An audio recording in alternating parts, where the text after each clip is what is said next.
Good evening, everybody. Very warm welcome once again to our regular webinar. And for those of the audience, why are we running a little bit late? Because the weather outside, it's all our guys that are inside, our live audience. We in Cape Town, we at the Wealth Assist head office in Cape Town. It's raining in Cape Town at the moment, so storming. But with all that storm, we've got a lot of visitors here this evening who come to join us. And for you that are sitting in your slippers and pajamas and your gown and maybe a coffee or maybe something a bit stronger, thank you for joining us.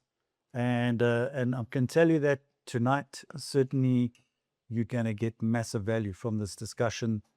And I'm really excited. For those of you who don't know me, I'm Neil Peterson. I'm the founder and editor-in-chief of Real Estate Investor. So really good having everybody here. And so we know that property still remains one of the better, probably the best asset building class and asset class. And we're actually going to talk a little bit about how and why. And we've actually got some good news story to tell you as well a little bit later. But we know that whether it's a good location or just a good idea, which is no longer just good enough. I mean, investors need far more than that. They need structure. They need discipline, proper due diligence, and the right team around them. And I think that's critically important. And we've got the team here, which I'll introduce you to them all shortly. And tonight, we really want to pull back the curtain on that and show you what actually happens behind the scene before professional investors like yourself commit capital. So if you think you're investing or you would like to get into the market for the first time, you're in the right place where you can commit that capital.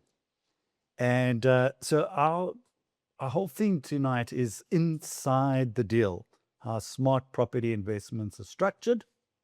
And we're going to explore how opportunities are sourced, how they're assessed and structured.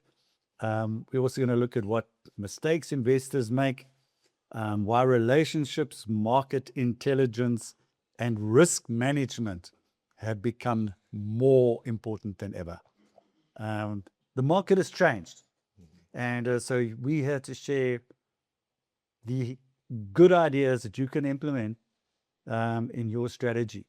And joining me are three gentlemen who are on the panel. They deal with these issues every single day. And the first one I want to introduce you to, our first panelist, is Daniel Lombard, and he's the founder and CEO of Offices. Daniel, shout out to the audience out there. Hi, everybody. Thank you for being here. Thank you guys who's here live. I am excited tonight to share a lot of what we are doing and how we're doing it. And I think it will help our investors to understand as well and share some good news stories as well, as Neil said, about how to stop auctions and things like that. And you can be part of that. So all those type of things. Thank you and welcome. And I trust that you will learn a lot tonight. Absolutely. Next up, we got Gerard van der Westhuizen. He's part of the investment team. Gerard, do you want to do the proper introduction there of yourself? Thank you, Neil. Welcome, everyone. I need a mic. That is true. Hello, everyone. Thank you for joining tonight. Everyone inside here, we're really privileged to speak property. I'm heading up the investment advisory side, and we really hope to add some great value to you. We've got Henko Malam, and he's flying all the way out from Johannesburg to you, braving the Cape Town weather, Henko. Yeah. I know, I'm sure there's a lot of people out there from many different places. You must actually tell us where you're from. I mean, if you're from Free State. Yeah. Keep us a shootout. Where are you from? Tell us where you're from. Tell us. Thank you so much for having me. I really appreciate Neil, and to all you guys. It's such a privilege to be here and representing not only Belsa, but also the real estate industry in actual action. And it's such a privilege. We deal with these things on a daily basis, and we get asked these questions that guys want to know on a daily basis, and to equip ourselves to assist clients we have so much to talk about. I can't wait to get into this. I really flew down here because it's such a passion for me to see somebody to prosper, to change their lives forever. It's something that money can't buy, and that is a part of our journey, is to bring that amazing products into the industry and make sure that we are there to equip and help people. And it's not just about selling a property, but saving it as well.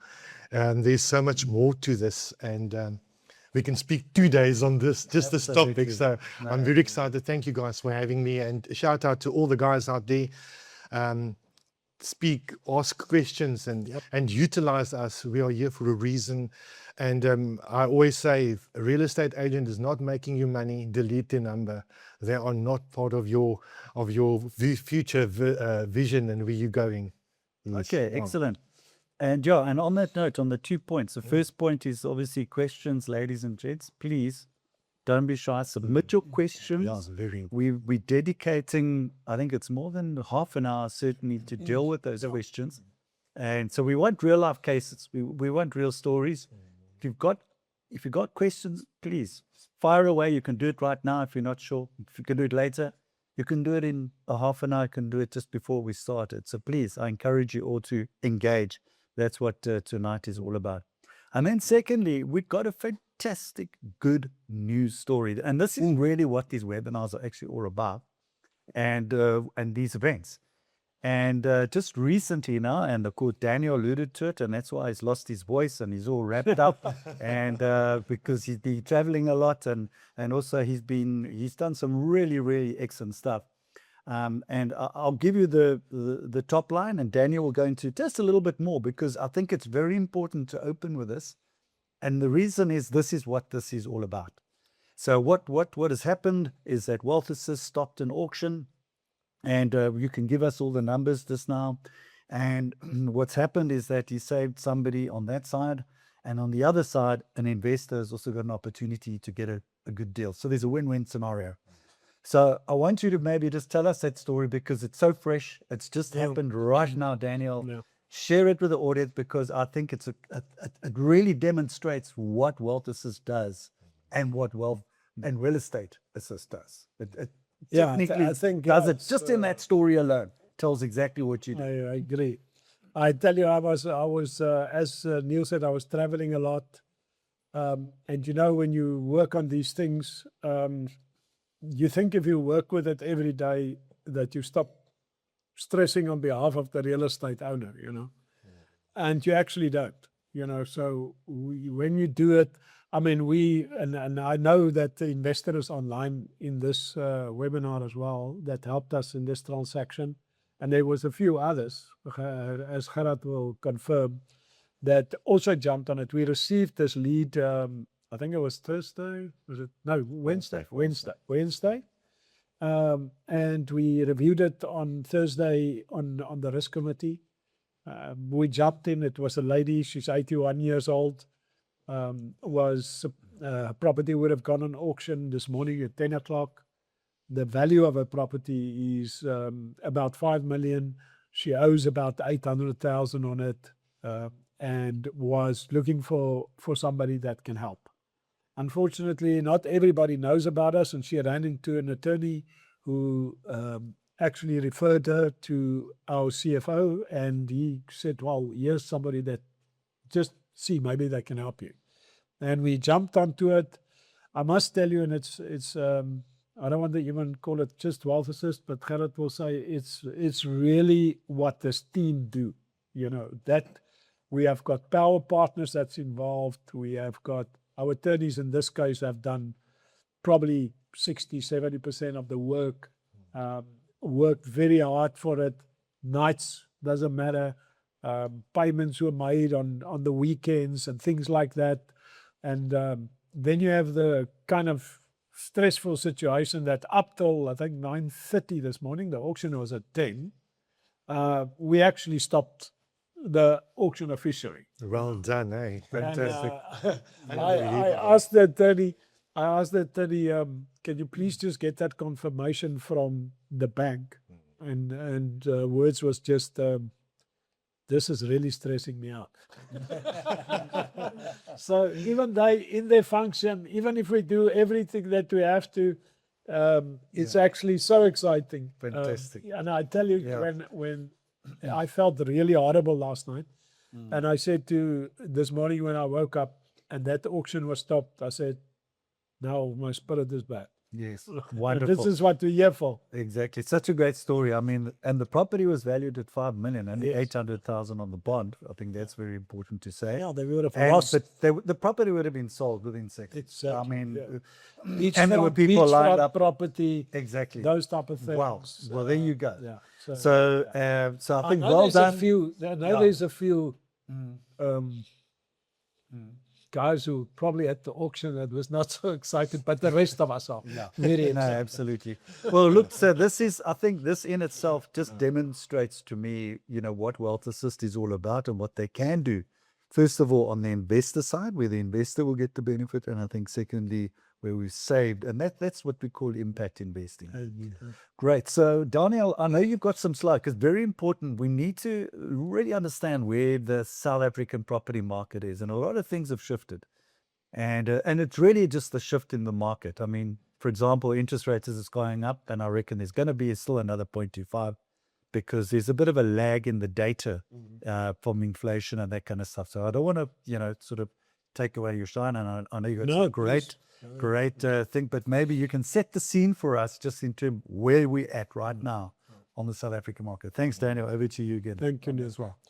So yeah, I think very important is the history of residential real estate. I think that's where we first have to go. And I've done a lot of research in this, even before we started this business. It was something that bothered me and said, okay, what if the worst case happened? What are we doing? And I just took a 25-year view in this case back and share some of the information there. And Neil mentioned something. He spoke about property being one of the top asset classes. Now, I've done a research and I've seen that over the last 30 years, that it was always between the top 3 performing asset classes in South Africa specifically. And I think that is amazing. As you think about all the things that we went through, elections, things like that, the worst case political kind of challenges is normally the biggest effect on any property transaction. So if you look at the history here, I've just used averages. We can look at what the yields are giving on the residential rentals over the years, 5 to 8% average national, and then we must take in consideration every cycle that we went through. So property always stays a good investment, and that's the bottom line of this. Yeah. We have foreign ownership.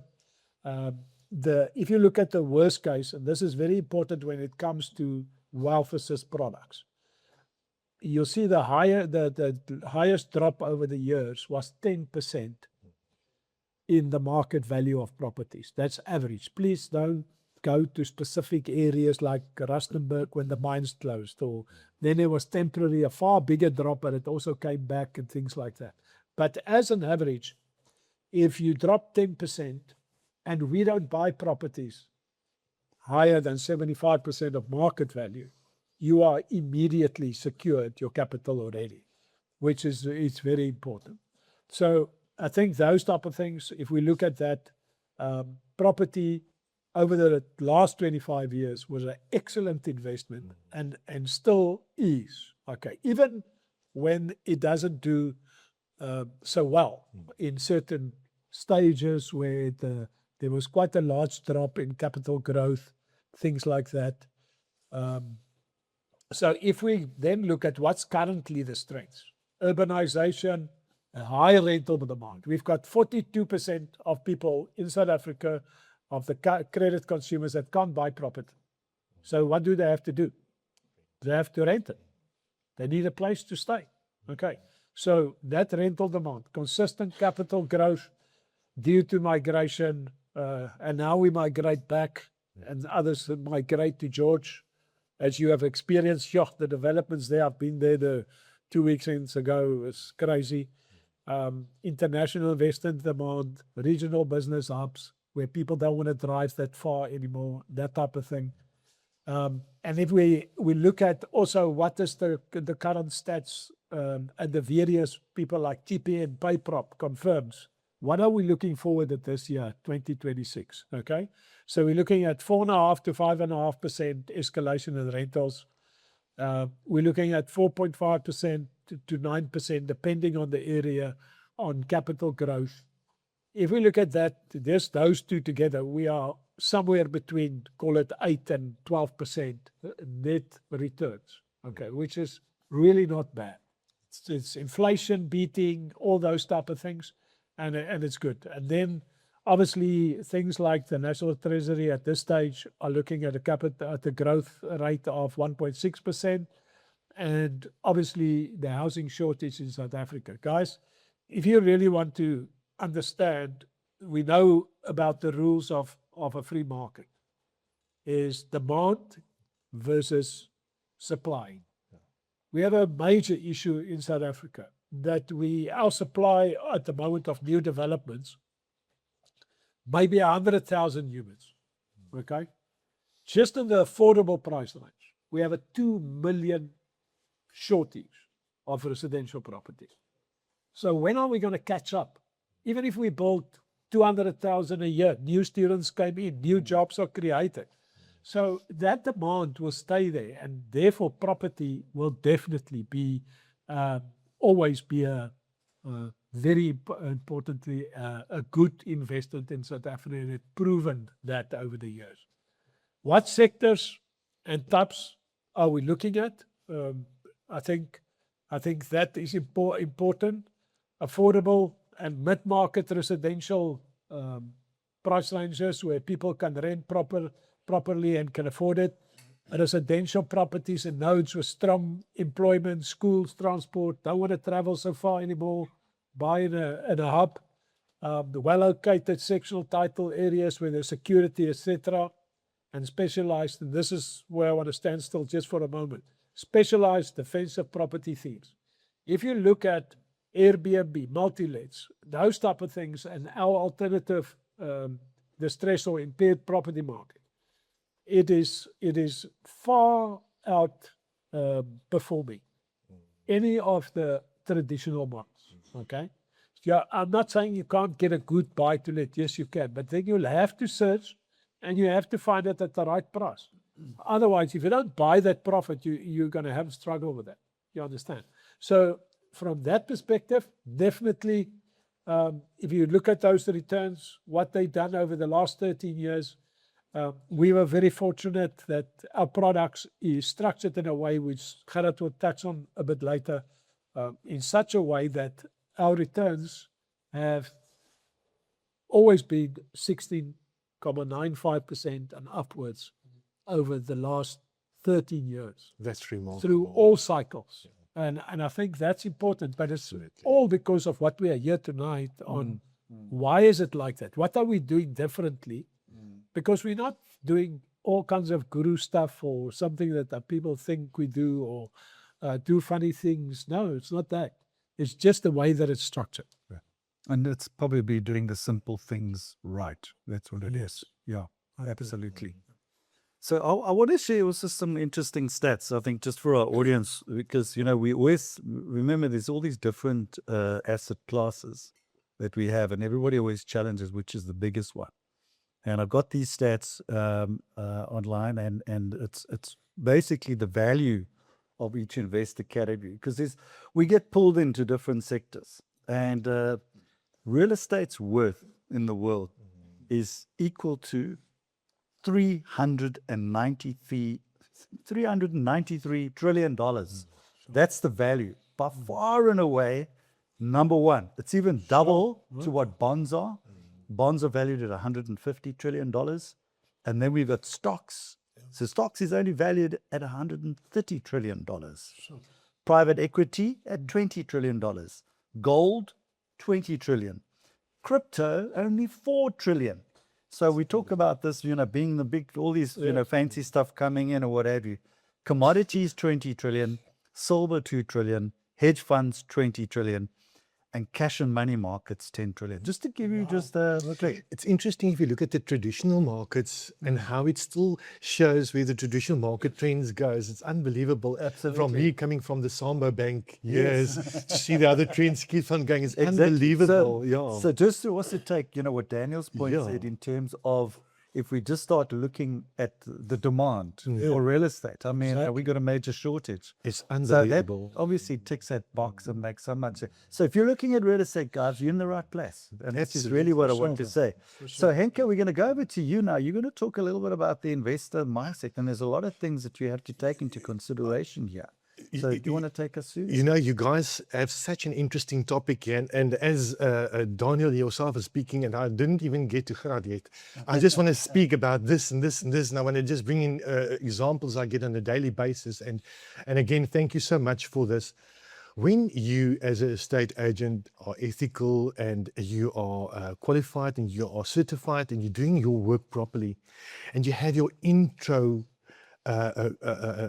assessment and you speak to your client and you understand what their needs are, you as a professional can start building the deal. And in so many cases, when you start building a deal, you see, oh my word, my best option here is not to sell the house. And unfortunately, Neil, I'm not telling you a lie. Good point. I go and see X amount of property a daily basis, but 6 out of that 10 properties I see is properties that need your product. This product is such an important product, and we've been needing this tool for such a long time. Our market was only skewed for the cream of the crop, the guys that has got 100% scores in the credits, and they've been doing wonderful kind of jobs. But unfortunately, life happens. We've got situations where people have been brilliant payers, and then they stop paying because of situations that they can't control, that puts them into these situations. And I mean, you can't judge a character on one mistake. You have to look holistic to a situation. And I think this is where your product is such an amazing, wonderful gift to this industry. As you said, we are way past traditional real estate agencies having a show house on a Sunday and everybody come through. Our industry has changed so much. Coming back to Donnie's situation, we've just been in this from the medical industry.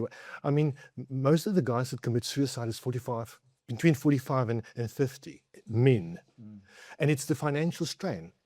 And if I could say somebody's knife, said, listen here, I can save your property. You don't have to worry about taking your life because of depression. Here's a way out.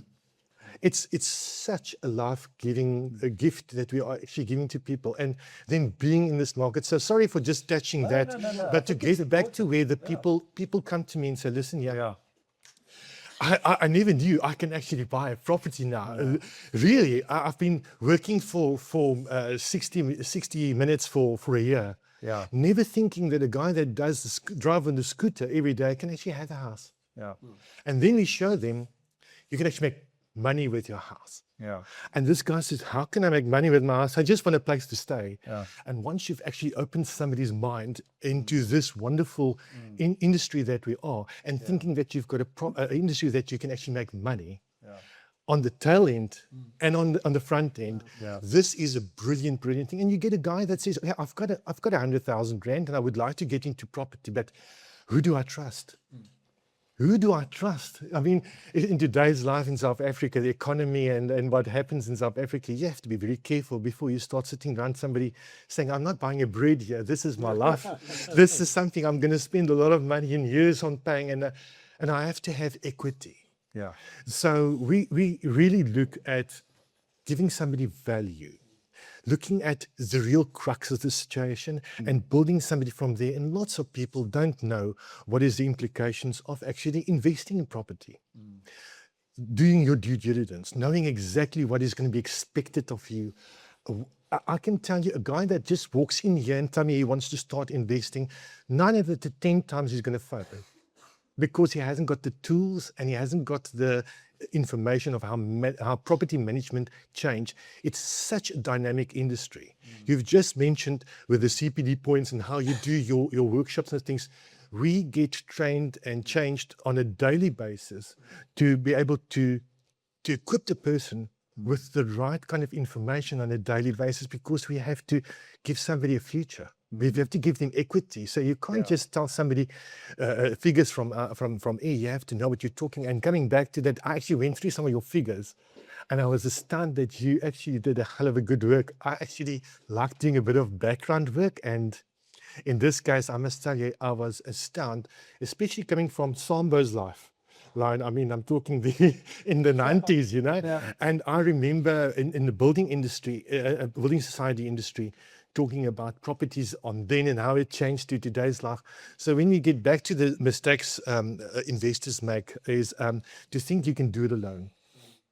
Get yourself as much information as possible. Speak to as many people as possible. And to surround yourself with people that's done it before, that can guide you, people that can assist you. And with this kind of tool that we got here, is to get an investor to sit back behind your desk and manage your portfolio without really going and doing all that hard work where we do all that for you. And that actually is a total new game changer. I really applaud you guys. And that's why we partner up with people like you. This is why that's why I took the time to be here, because it makes sense to not only me, but all the clients I service on a daily basis. Yeah, so I hope I could give you a bit of a background there on my side. Yeah. No, look, so once again, I think to our audience, we got questions. I think some good advice there. So, yeah, it's not a gang we do by yourself. You got to do with a team. You know, to give you the guidance. I mean, you know, if you're the smartest person in the room, there's a problem, because you know, you've got to get somebody who knows more than you and work with somebody who knows more than you. Sorry, Donnie, you wanted to comment on that? Just on the mistakes, you know, if you look at those things, it sounds like so many of them are not speaking about specific things like, I mean, what is overgearing? You know, I remember I had an investor when the interest rates was great, and he came to us when he already bought property. He bought 35 properties. It was before the Banks National Credit Act came in. Correct. So he could go to all the banks, lend from everybody. And he came to us and he had 35 properties. And I said to him, gee whiz, how do you cope with this stuff, you know? And all cash flow negative, of course. well, that's the point. At that stage, it was very little. Yeah. And later became 66,000 Rand a month. Yeah. And suddenly that's the cash flow to cover that anymore. Now he becomes a stressed person, you understand? Just purely because some guy told him, man, you know, Come and go and buy as much. go and buy as much as you can. And I asked him, how many of these properties have you actually seen, you know, and looked at, you know? And he says about a third. The rest he didn't even see in his life, you know? So, and I do understand that you can buy property on photos, videos, all those type of things, or on a proper report or something, but not even spending time to know exactly where it is. And I think that's where the proper It's just education. become a problem, you know. That's where the proper education is, when you actually sit down and speak to somebody, you understand their whole situation, and you can actually then gear them for these kind of things, not of Then the overcommitment. quality, you know, you don't look at those things and you think they are very important. But for me, that first one, entering property investment market without surrounding yourself. And I'm talking to myself, I'm in this business for 45 years. I understand, I think I understand a bit about property. But, you know, even myself, I have to surround myself with proper legal people, proper financial people, all those type of things. You know, when Gerard sometimes look at an investment comparing to me, he's got a totally different mindset on those things than I have got. And I think those type of things is what helps us to make the right decisions around the table. Collective intelligence. Exactly. Yeah, very important. You have to surround yourself with those people. No. Absolutely. Absolutely. Okay, so we're continuing the conversation, Gerard. I mean, take us through a real case study here. I mean, let's use like a 2 million deal because I think it's so important to take you through because if you're looking at this kind of scenario, you're sitting at this right now, then Like, how do you deal with it? Yeah. exactly. So do you want to Thank you, do you Neil. want to take us through? Yeah, for sure. Yeah.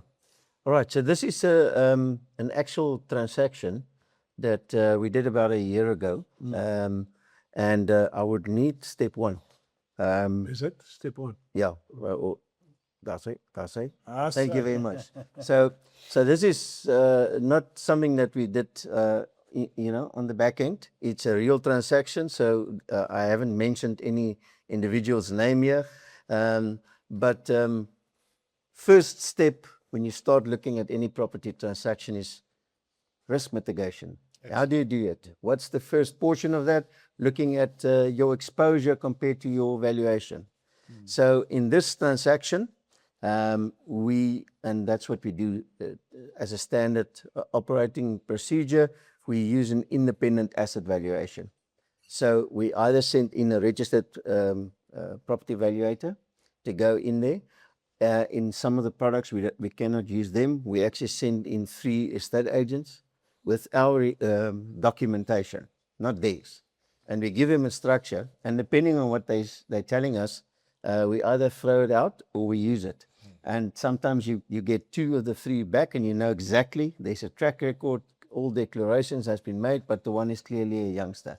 So, but this is a real issue if you get it wrong. The actual valuation of the property. That's where, there's that thing that says, you start with making the right profits when you buy right. Aye, right. Now, this is key, That is especially in our world. So the valuation process is absolutely critical. Then looking at the specific transaction, now what we do is total exposure is calculated on the assistance value. So the fact that this property was valued at 13.5 million rand, we only did a transaction in total of 3 million cash investment. All right. So the first investor was 2.2 million. And then shortly after we had to add another one for 843,000. So on a combined basis, you look at a total of 3 million on that 3 million rand exposure.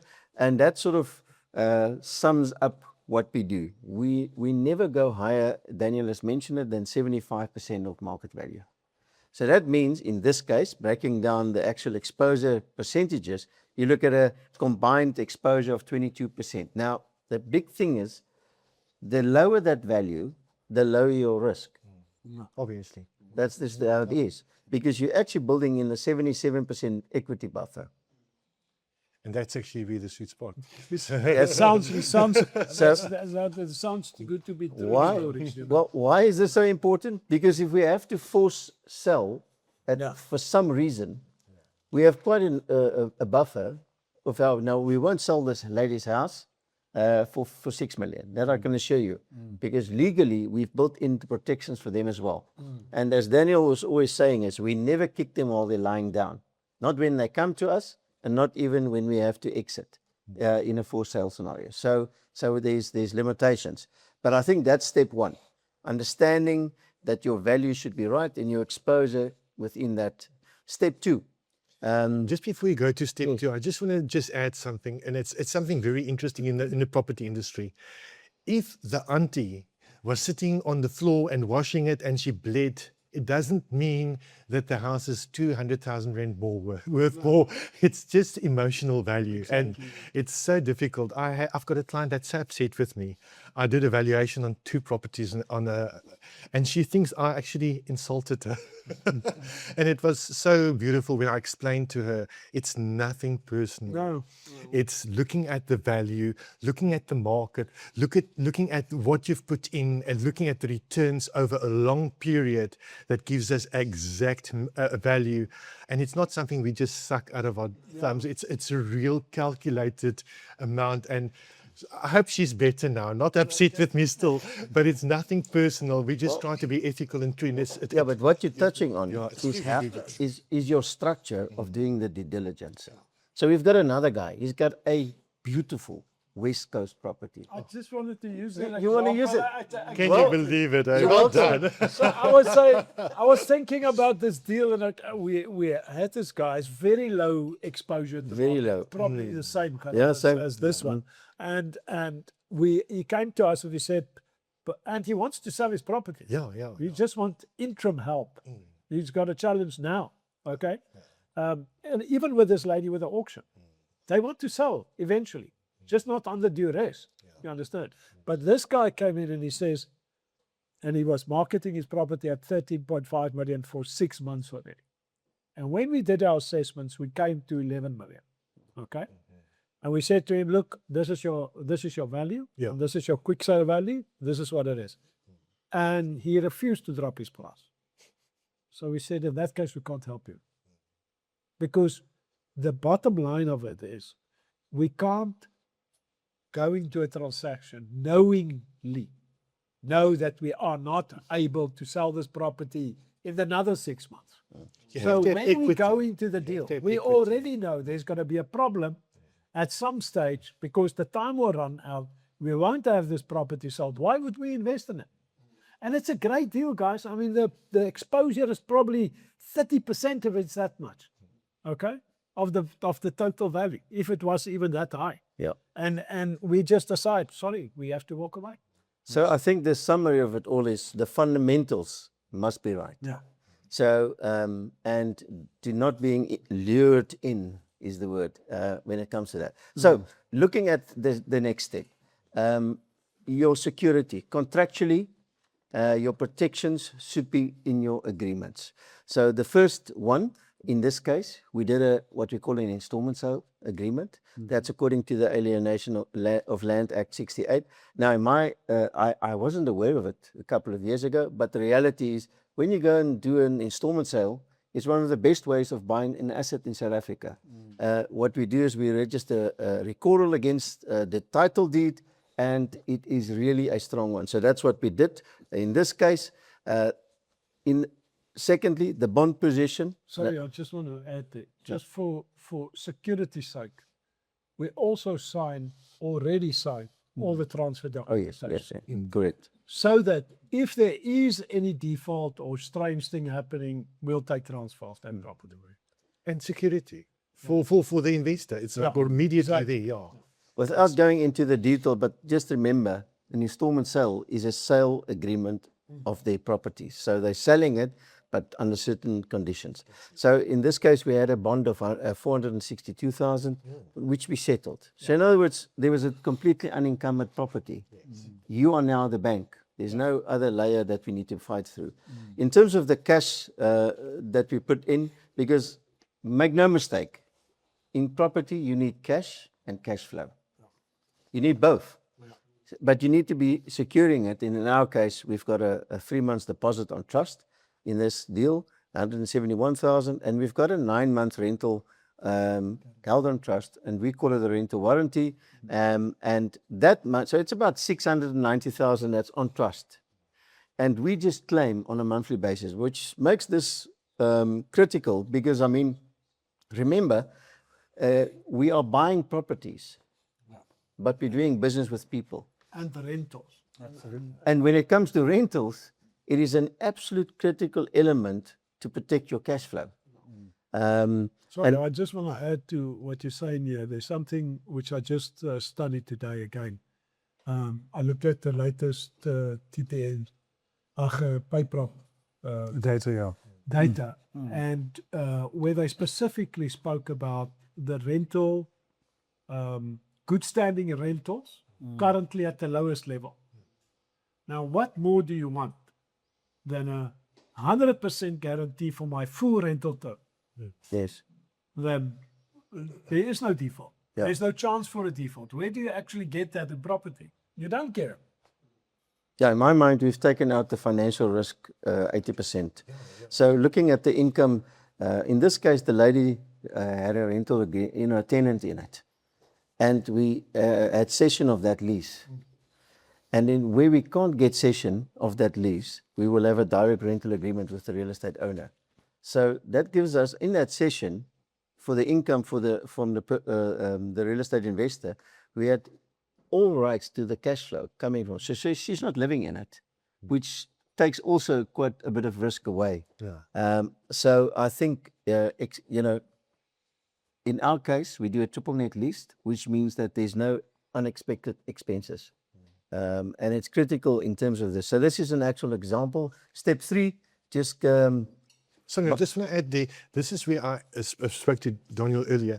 Lots of times when you get an investor, you actually have to teach them about the whole implication of investment and the financial implications. And I think that's where lots of people fall right there, because they didn't know that is what is going to happen in the next few 4 months, to have the financial security there. Yeah.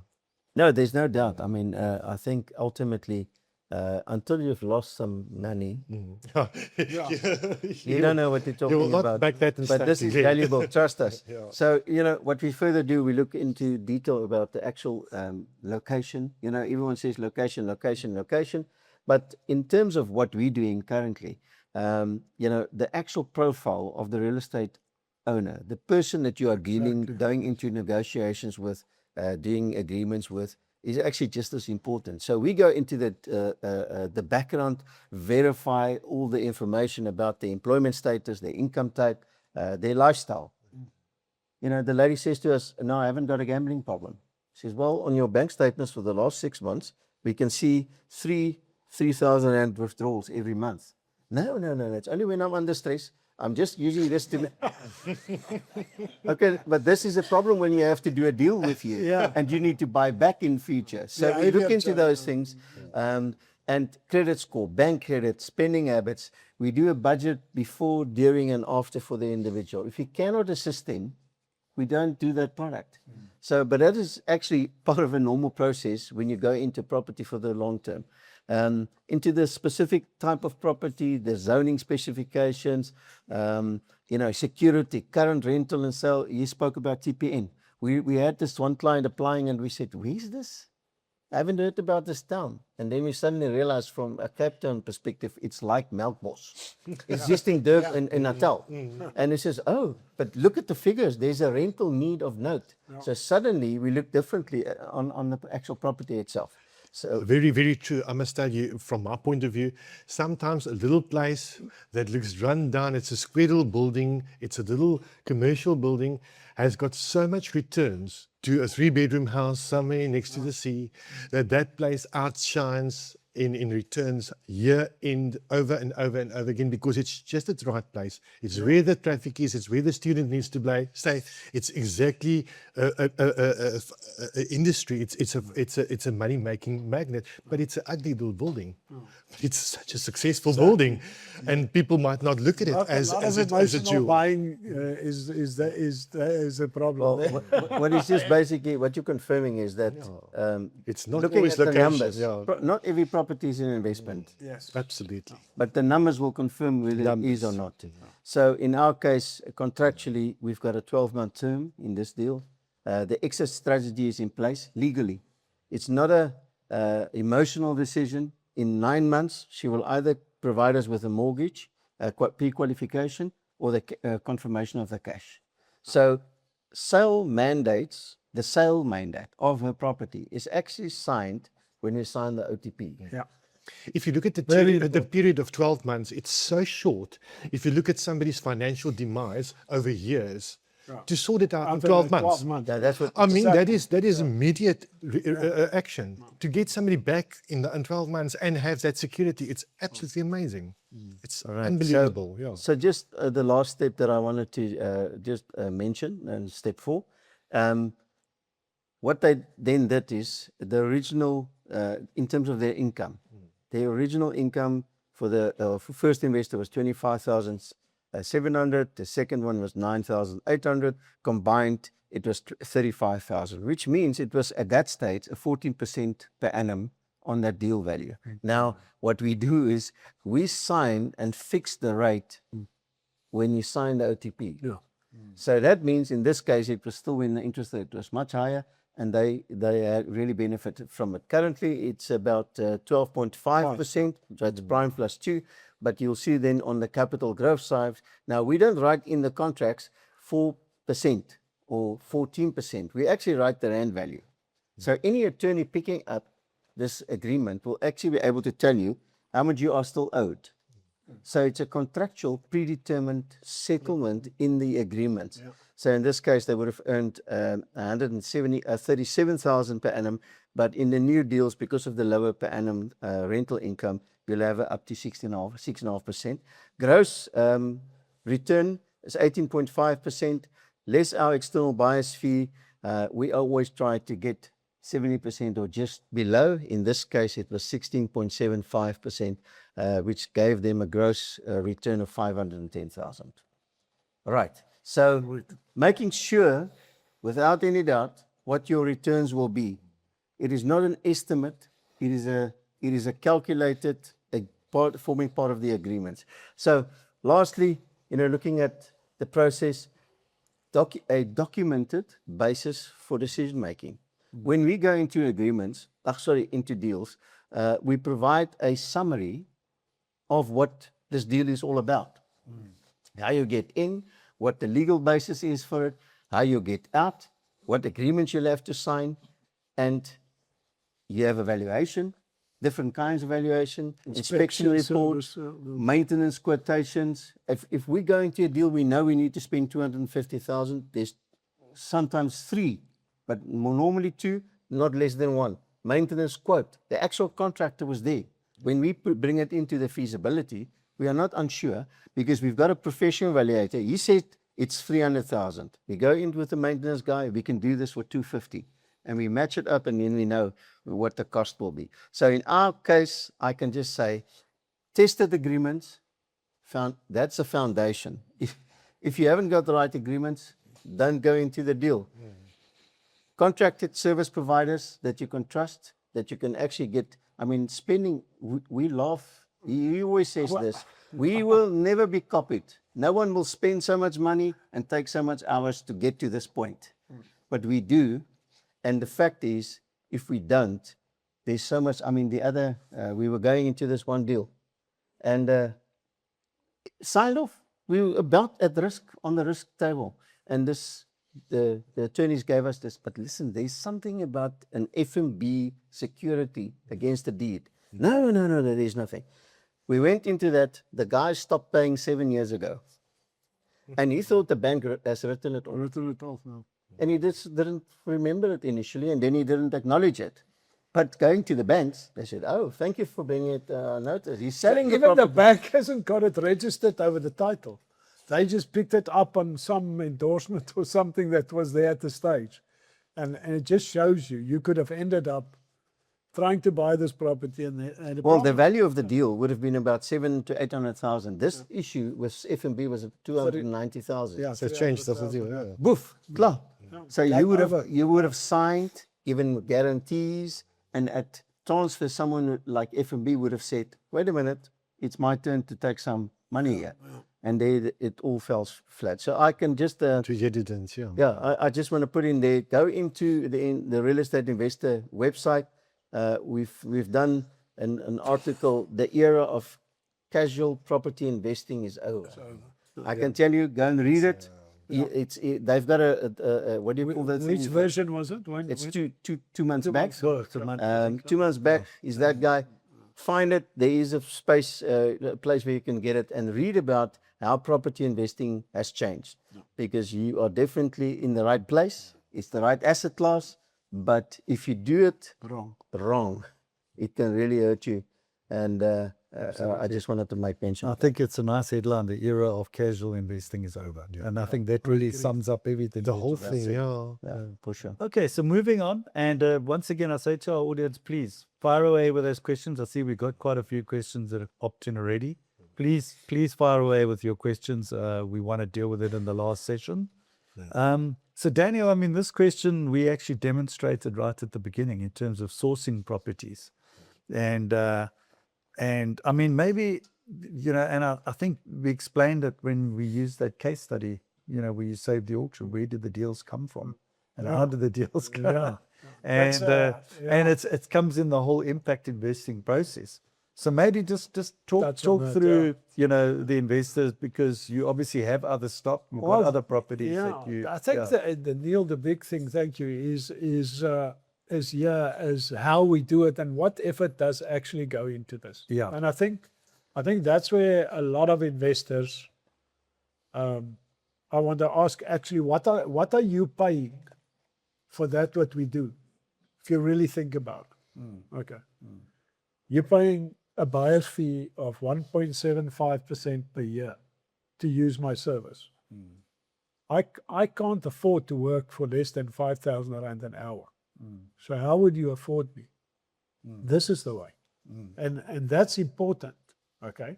Because you can't, to do all this work, if you don't do it focusly as a group or as an our Unit, teams, yeah. A unit. like in our teams, we have a pre-solution team, guys, that really, we have first got what we call, I'll first touch on the corporate leads. I've got people that phone me, that spoke to me 20 years ago and say, are you still doing that? Can you help this guy, please? You know, and they send referrals till today, you know, from those years. So the guys like Pelser Group that we work with, you know, just in the short time that you guys started working with us, just as an example, they have brought, and I don't want to estimate wrong, but the value of the deals that they brought was over 20 million. And I'm talking about 1 month, 2 months? Not even. Not even. We only reached out like a month ago. Yeah. So that relationships that we built with them over the years, and there's lots of others that we dealt with and that we built these relationships with. Guys at credit, what do you call it? Debt review people do those type of things. Debt settlement companies, banks, people in the banks that we work with that say, here's a problem. Rental agencies, your one lady at the rental agencies are doing such a great job looking after the interest of people who's going to lose their places, you know. And then total new aspect. Something totally new that came into the table. Hey? And we wouldn't have known about it if we didn't collaborate. That's part of the amazing part of being part of this team. Yeah. So when we look at our leads up, which is, I don't want to call it a call center because it's not what it is. They do far more, but they get leads of about 300 to 500 people every single month that we have to deal with, that they have to run through every person, call them, go and do an application for those who want to, and we end up having maybe, what is it? I think it's about 100 to 150 applications in a month. Wow. Out of that, 35 to 50 of them, we make offering them certain solutions. And then 10 to 25 end up being approved on the risk committee. That's amazing figures if you look at the law of averages of what you guys are doing. This is actually nothing. Which shows you the demand on the market at the moment. No, this is actually showing you how little it is. For us, not spending even a lot of money to get this. Yeah. Okay? The market is substantially bigger than this. Absolutely. But where's all your investors? Where's these guys that's he's sitting here and these investors? We need substantially more of you to actually address the demand. And I think that's important. So through that minimum selection criteria, we're making sure that the deals are kind of touched on that, and then building relationships with people for 40 years long helps us to create a pipeline for our real estate investors on the end of the day. But Daniel, it's so exciting. Does that address that question? Yeah. It's so exciting to tell an investor, okay, let's make you the bank. We're not going to knock on the bank's doors anymore. You're going to become the bank. Yeah. And that is a total new way of thinking for an investor to know that they're actually not carrying this. The only difference between them and the bank is the fact that the bank is registered as a person who lends money, We don't lend money. We just Yeah, you don't. we just unlock equity through property transactions. That's the simplicity of it. Clever property transaction Exactly. compilation. Absolutely. And that is so important. Yeah. Okay, excellent. Yeah. So, Hinke, let's come to you. I mean, let's talk about property investors because you're faced with them on a regular basis. So, I mean, and you know, what are kind of the questions? And we've got more sophisticated investors out there. I mean, what kind of I must be honest with you. They can be professors, doctors. They can actually be rocket scientists. But the first thing is, how much are you going to make? First thing is, how much I'm going to make. They don't want to know. That's the most sophistication you get from the investor. So how much am I going to make?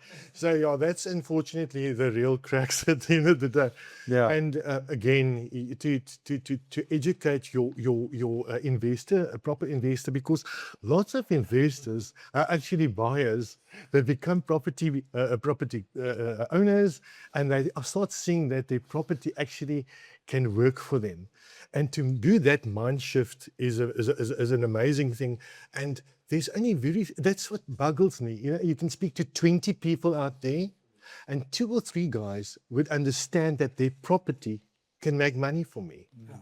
And once you actually put on that light, you can actually see the guy and the wife and everybody's eyes like, we didn't know this. Can we have another conversation about this? The same as Daniel's conversation. Can I phone you Monday and see if we can save your property before we sell it on Tuesday? I mean, that is a real call. And especially if you get a guy that's unsure. And you know, we've got such an amazing amount of new investors. There's really guys that really save up a bit. That's new professionals that wants to get into the property market. They don't have 3 or 4 million rand to put down, but they've got 200,000 or 300,000 rand, and they want to get the most value from that. And collectively, that is a good investment. You know what I mean? So if you could have a quorum of that is why your tool is so efficient. And again, when I get questions is, what is my security?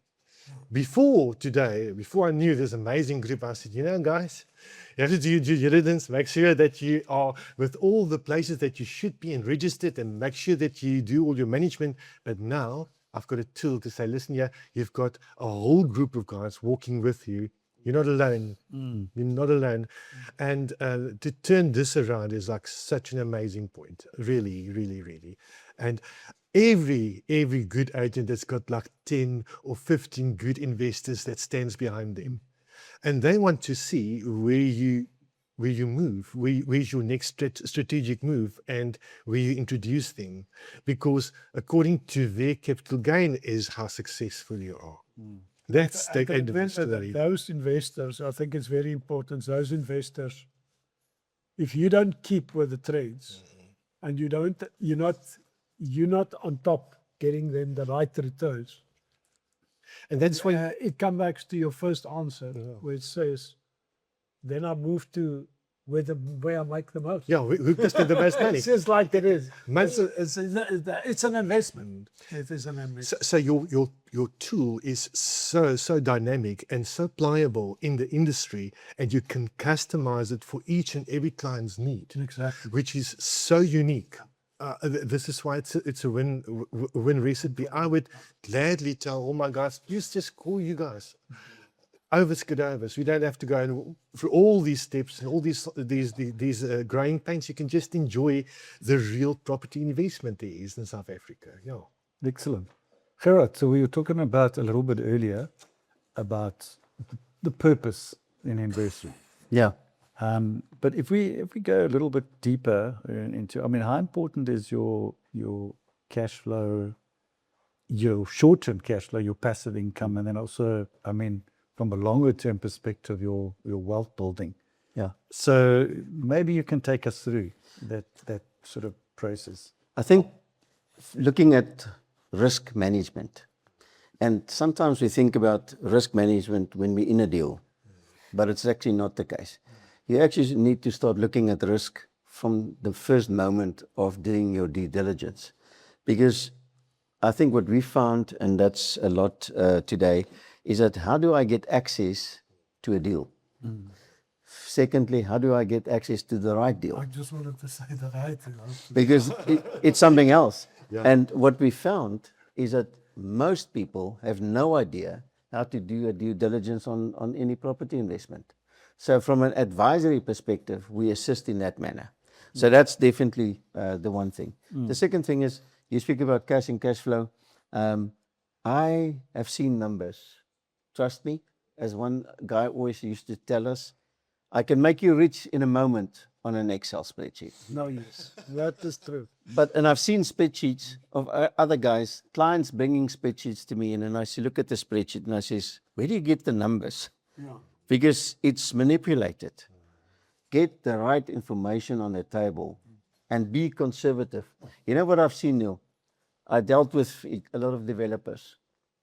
And when you get into their mechanics, into their deeper assessments, then you understand, but why are they so conservative? I've never seen a developer going to a gambling house. He doesn't go there when he speaks about his developments. They are very conservative, and it's a feasibility that's done in a very certain manner. And if it's outside the numbers, they will walk away. Now, that is what I believe we should be teaching our investors. Exactly. Protect the cash and the cash flow by being conservative, doing the right numbers. And lastly, I would say, protect your investment with the right agreements. Yeah. Tested agreements, not agreements by someone who's we had it, maybe they might be left. We had a client who's got advice from a transferring attorney. No? Conveyancer, non-conveyancer, not even an attorney actually, but a legal person. And all the mess that person has created for this buyer of this property is actually shocking. And I want to tell you, get the right legal guys around you, because that is actually the protection that you want. If you're going to be fighting at any stage, right? They will ask for the agreements. Yep. That's the first thing. That's the first thing. And that's the way you manage your risk in I mind. actually wanted to joke about it because I was asked by an attorney to give me a contract. I think it was about 5 years ago that we looked at this agreement, and as I opened it up, I saw the number of pages, and I was looking at it and I was thinking, if there's something missing on this agreement, where's the other pages, and then I realized it was 5 years ago. And we learned very hard lessons through the long period of time, and making sure that when we pick up a problem, we build it into the new agreement. And so you build on that, and it takes time. It takes years to do these things right, especially when you're in an industry and a product which nobody else offers. You haven't got people to follow type of thing. You are the person who's supposed to lead. The foot trackers, yeah. And I think just on the risk, what Gerard's just touching on there, I just want to touch on a few very important things. Gerard touched about the exit strategies. I specifically want to talk about the sellability of the property, because that is an exit strategy default side of it, okay, which is always very important. And all the stress testing that we do, deal structuring, terms and conditions, like Gerard said, interest rate, levies, escalations. What we literally have done, if I ask you today, if you had to invest in property, what is, property very well then? But what is the things which is a risk in a residential property? Just name them quickly. The risk. Yeah, the risks.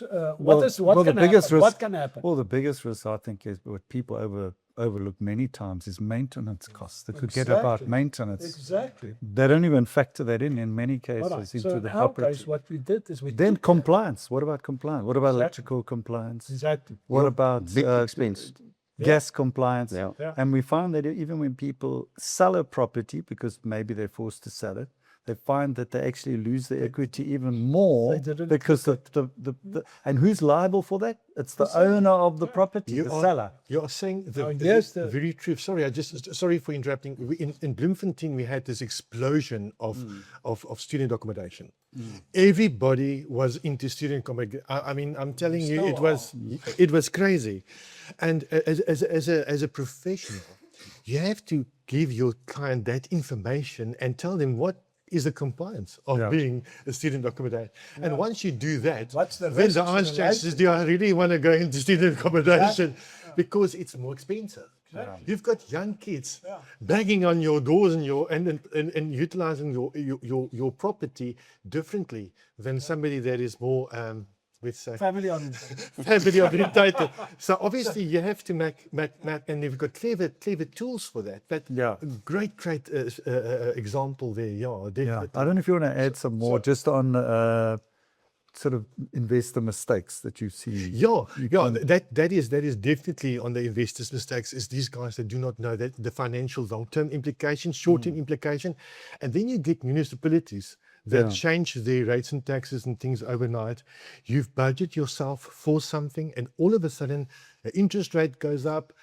Your municipal and those are things that when I worked in the bank, they always said to us, please look at about a third of the income for somebody's property, and I've always said, no, go to a quarter. Don't even look at a third, because you don't look at insurance, you don't look at running costs, you don't look at day-to-day things, and those are things that really gets to you. From an investor's point as well, is when are you getting out?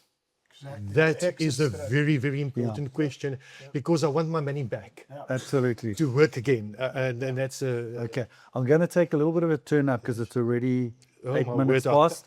We're going to jump into the questions, and I think very important. Let's get, just for the sake of time. So we got 20 minutes to handle this question. Yes. So please, for the audience, send through, and I see we've got quite a few that have come through here already. So the first one, Cabello, he said, how to be involved in the property industry without any capital. What are the strategies a beginner can implement in order to be successful in this industry? And I think, Cabello, we've shared quite a lot already, but I think, I don't know who would like to. That's an easy one-liner. Yeah. Doozy. Take the next number down.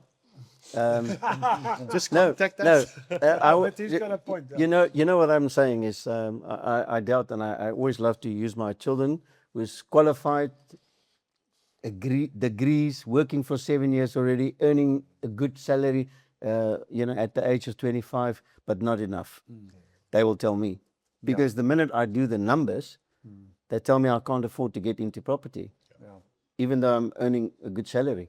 So that's the number one reason why you do your first transaction with Wealth Assist. Really. Because we can give you access at the level, because we do that, like the example that I've shown you. I mean, the smaller investor at 800,000, but he would have not get into, on our average transaction these days is up to $1 million. So he would have lost out in most.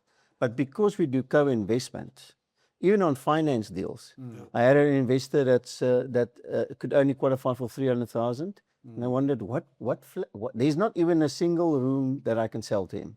Well, where did he start? Where did he start? And then we combined him on a 1.8 million rand transaction. The other party qualified for 1.5, and they're in it for 2 years already. Okay. So this is the answer. So just a comment. I mean, and it's a quick reach out, because there's multiple ways to reach out to Wealth Assist. Because there was a comment which I saw earlier, make a phone call. You can send a WhatsApp. You can send an email. So maybe just share what they are, because some people say, well, phone calls not the easiest.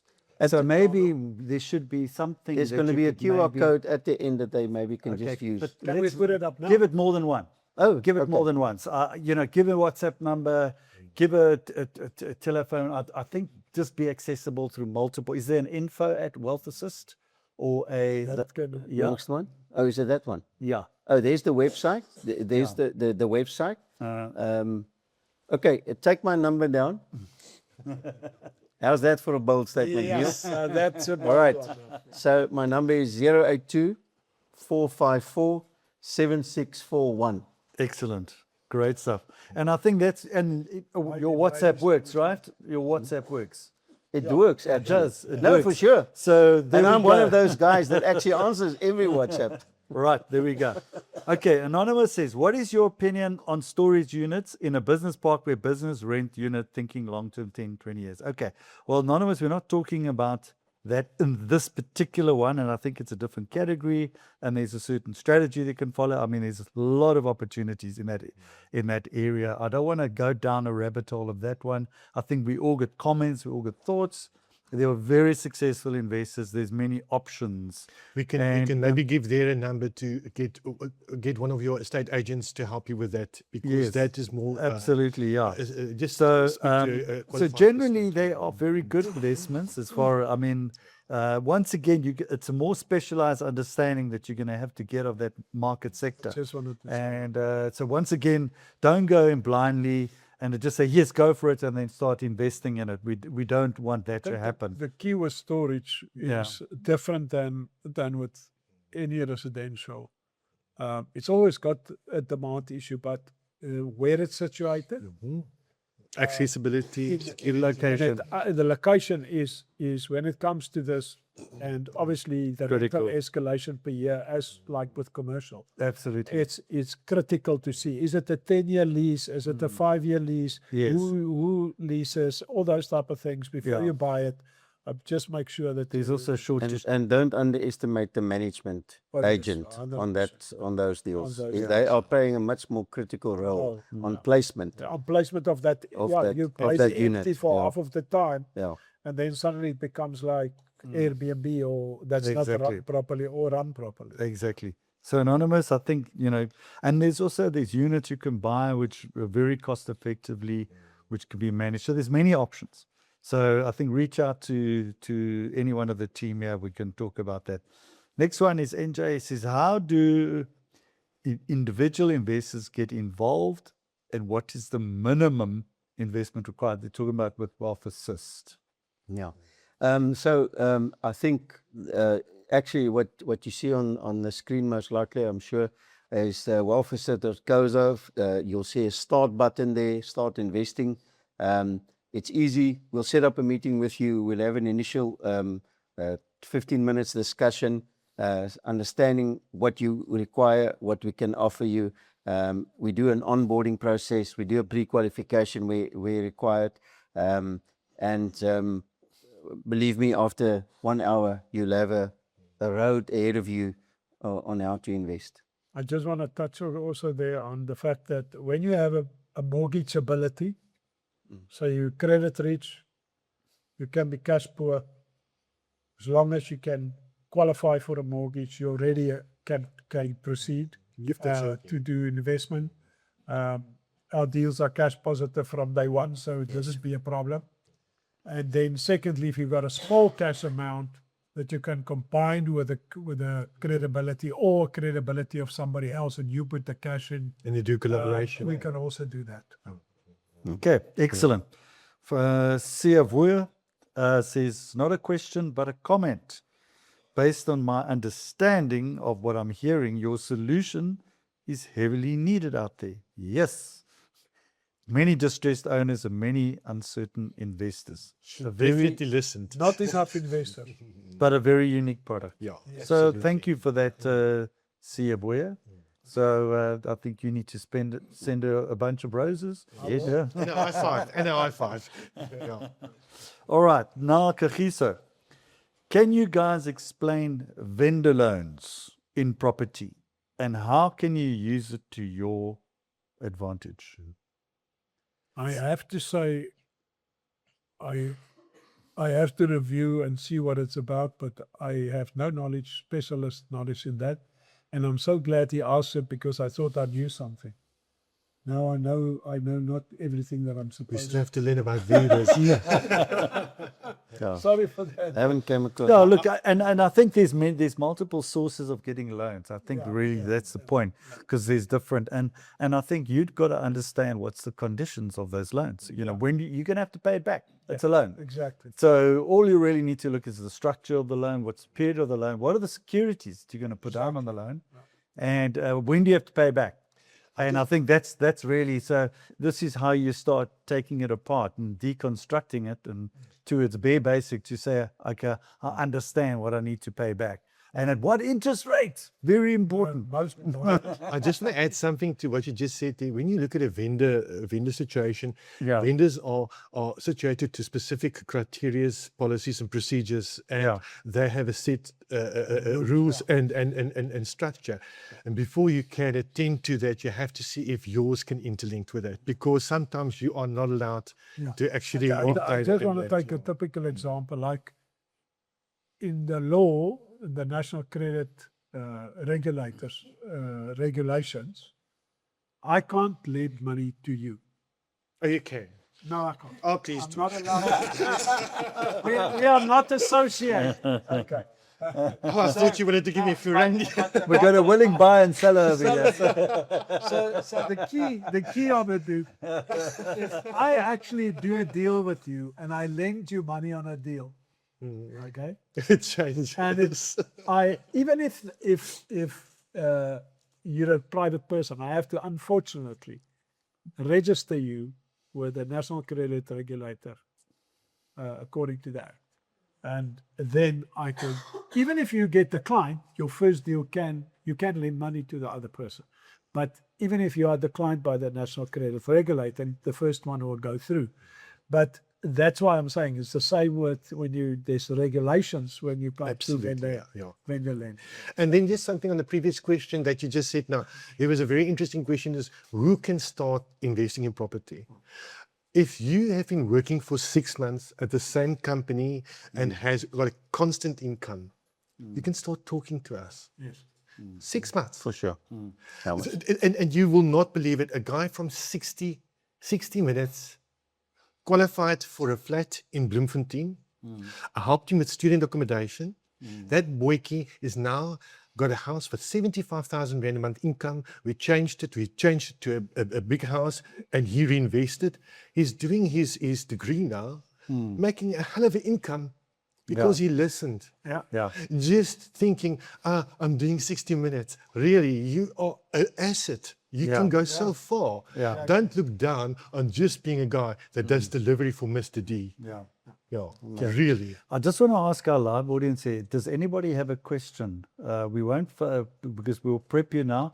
Only difficult. If you do have a question, just put up your hand. I saw quite a few. You can think about it. Interesting person. We will need to pass you a microphone a little bit later. So, okay, so we got Louis here. Louis first says, my mum owns a student flatlet. The rent is supposed to be paid by NSFAS. She is not getting her money from them. Yes, like a lot of other people, Louis. And she is not. She bought the flat for 550,000 a few years ago. She's very negative about this. Probably decided to say, you do get negative when you don't get paid. Yes, so that is one of the things, and that's where emotions sort of come into property investing, and really how you got to understand the cycle of NSFAS payments, because there are some months that you're going to have to currently pay.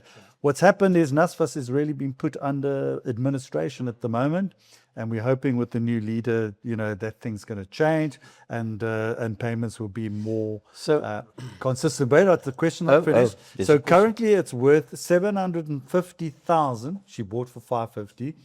If she gets the full rent, okay, then she should receive 9,500 rand a month. So that is cash flow positive. That pays for the cash for the unit. What is she to do? I would hold on to the property, Louis. I wouldn't be in such a rush to sell, because you can do a couple of months. I don't think the bank will chase you down within 2 or 3 month back payment. That's not the goal. But yes, let's ask the team. The communication is still with a bank. Yeah. Look, there's nobody in the country that doesn't know NSFAS has got a problem. So everybody should know that. They are struggling to pay. They're struggling to pay in time, but they do pay. I think it's important for all new student accommodation people who wants to invest in it. Please make sure you understand the system first. Very much. And remember, there's always enough students out there in any way that can actually afford to rent your flat. It doesn't have to always be an NSFAS student. I just getting here, it's absolutely exactly what you're just saying.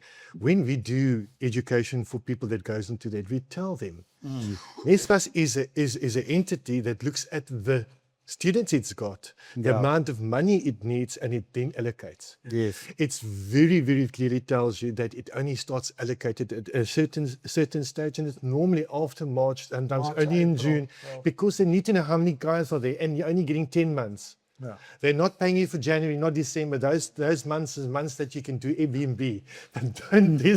You can make other money there. But that's Yeah, very I would- important. That's very important. Sorry, that is very important to educate your client, because even if the bank knows it's an NSFAS accredited accommodation, they'll know they're going to get their money. So they're not going to chase you down. Yeah, for instance, what we do because of the NSFAS kind of situation, we normally budget for the rental for 1 year in advance.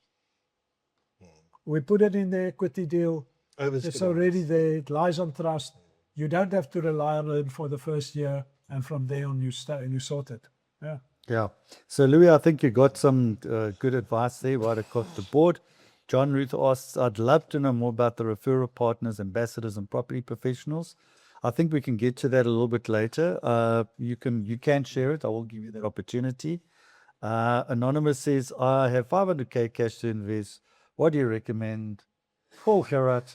He's given out his cell number. He can give it out again. We'll put the QR code, and I suggest that's you asking advice. And I think you need to, we don't know exactly what your personal... It's just individual because Yeah. of the fact that you sit with your strategy as like Henko says here, I want to make money. I get that often, but it's not that, because you want to say, I want to make money to buy a house. I want to make money to get a passive income. Every time you mention something different, the strategy may be different. Absolutely. So in that case, if you haven't spoken to Gerard, sat down with him, and he really understands what you want to achieve, you probably can be very disappointed in your investment because you haven't achieved that what you want to do. Yeah. Well, what we actually basically do is we do a 10-year or 20-year, depending on what they want, and for the purpose of income or capital growth, then we do a plan. We show you the numbers in detail. Okay, excellent. I just want to just add something there, specifically for this specific question. If you have a real estate agent that can assist you nicely, by the third or the fourth sale, you can buy your house cash. You can make so much money that you can buy your house cash. So if you start investing in the right portfolio, in the right place, and have the right team with you, by the third, the fourth property, you should not actually have a bond. Otherwise, you're doing something wrong. Yeah. Yeah. Yeah. Okay. So we got another question here, and this is probably more for you, Henko, from Cabela.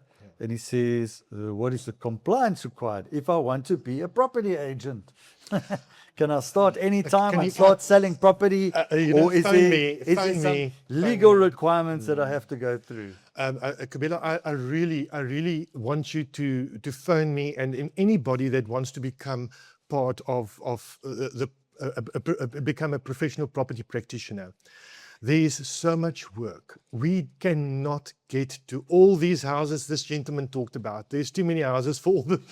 There's just too little guys of us that's compliant. And we actually have a specific program running now where we actually uplift previously disadvantaged people to become compliant agents, and actually have an agent, an intern going with you, and that person becomes a real ethical agent, and we actually help them to become this entity that we need in the industry that makes a difference, not just somebody that just studied it. Yeah. Because you can't just do property. It's a very intrigue and a very, very big...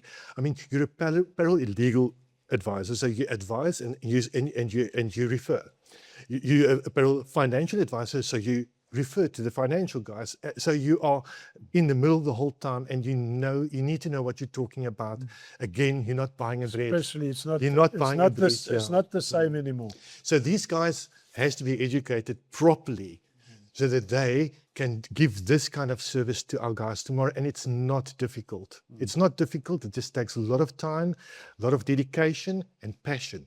Correct. Big shout out to passionate. Henke, the Kabila. So We want our number, we'll shout it out. yes, you're welcome to. Yeah, you can contact me on 072 280 2934, or you can just use my name, Henko Milan, at henkomilan73@gmail.com, or Pelser Group, Henko at pelsergroup.co.za. We will help you, assist you, set you up, and also make you a good property practitioner. It's very important that it's not just getting somebody into the industry, it's making a difference as well. All right. So thank you for that, Henke. So Jermaine says, thank you for sharing your knowledge and experience. Pleasure.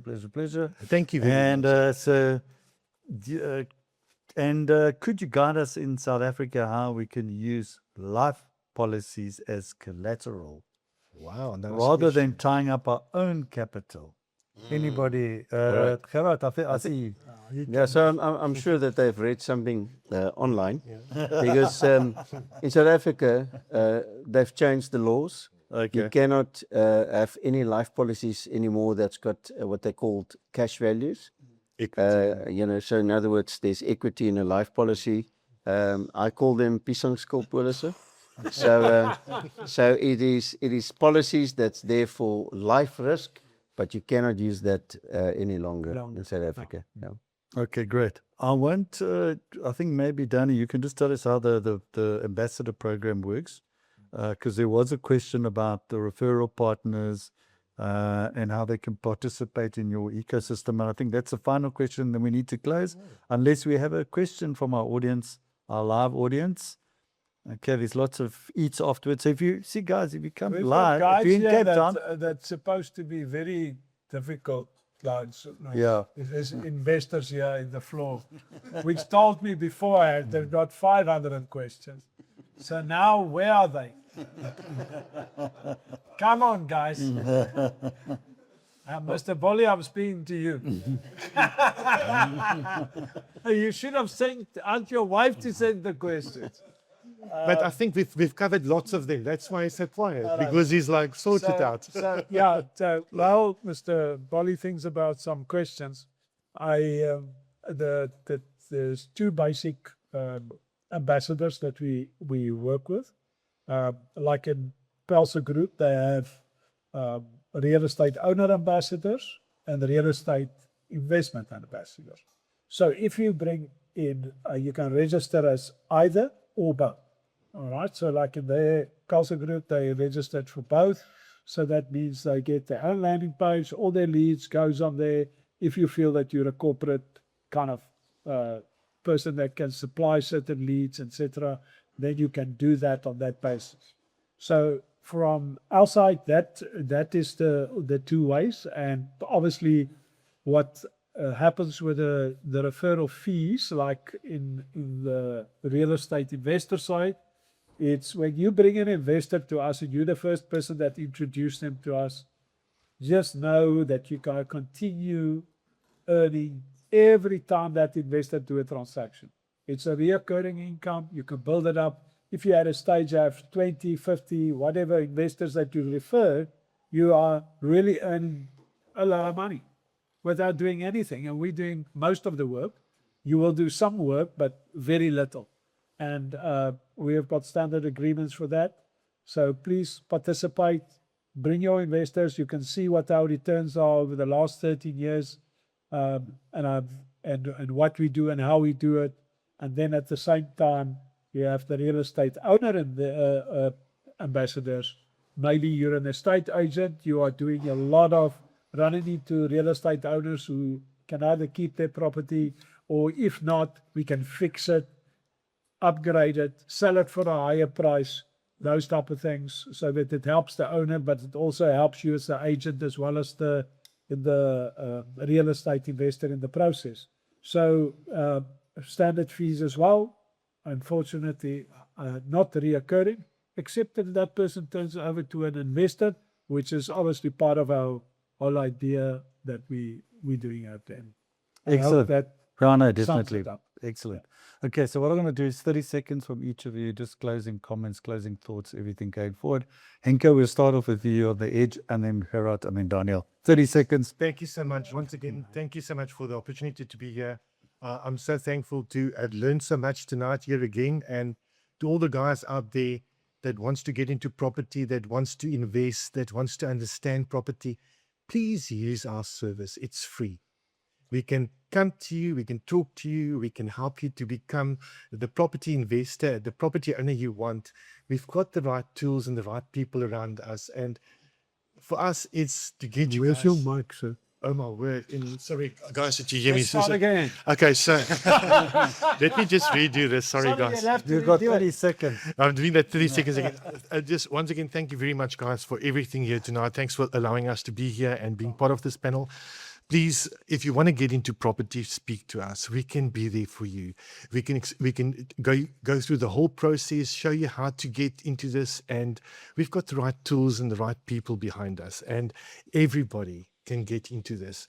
And it doesn't matter what your desire is, we will build something around it to make this dream come true. That is from our side. Great. And you've got amazing people, tools, please use it. Hey. Wonderful. That's Henko Milan of the Pulsar Group.